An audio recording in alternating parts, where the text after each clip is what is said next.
Hello, my name is Rebecca Brownlee, and I'm here to answer the critical reflection question number 1. My magazine uses a lot of the magazine conventions that can be seen in all popular magazines and magazines being sold. Like the masthead. My masthead was chosen to fit my genre of magazine, of photography, of viewfinder. It's one of the things part of a camera, so it does match my photography genre. I also had the theme of spring, so my cover fits this theme, and my color palette matches that theme of spring. Also includes a lot of the colors seen in the photo, like the pink for the flowers, the white for the white flowers, and the black for some of the black parts of the magazine, like the little dark spots. It has the cover story, or the main storyline, on the bottom of the Murding Spring Around the World. It also has the different articles posted around, some of them to match the theme of photography.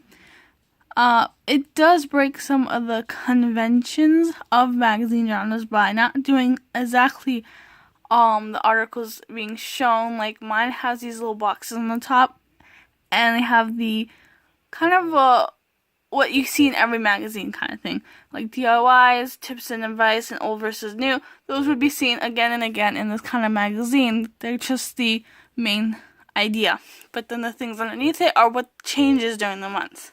So that's kind of what I did with my magazine. That's a little different than normal magazines.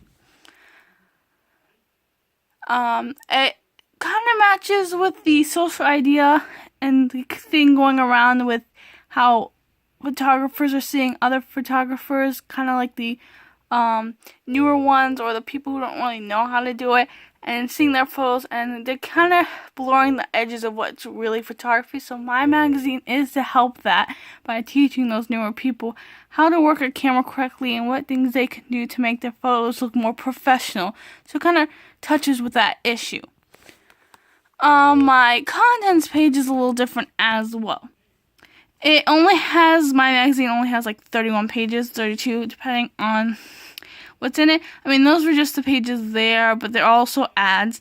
Usually, magazines go for like 50 to 60, depending on what magazine it is. But usually, photography magazines have a lower amount of pages because of a lot of the photos they have. But mine's a little lower than that because it's only a once a month thing. For those people who want to learn, and for like school, so it doesn't need to be filled a lot. It's just mostly to learn the contents of photography. Also, with my double page spread, it's usually more professional looking when you see in the magazine. They have images that kind of blends in with the article, but my article is to show the different parts of a camera, like the white balance, to show the speed, aperture, ISO. So you need to see that happening. So I put 5 photos of each, showing the differences. Like in the white balance, you see the more natural color, and then it goes to blue because of the fluorescent lighting settings. So I just wanted to show people that depending on the settings, it can look different. Also, usually professional magazines have they're more professional. They look perfectly done, but mine is for teaching, so it needs to be easily read and easily gotten the idea of than other magazines, because other magazines can have the time to explain and do stuff. So I think that's it. How does your product use challenge conventions, and how does it represent social groups or issues? So that's it. With my magazine, I just wanted to show the conventions and the social groups and issues.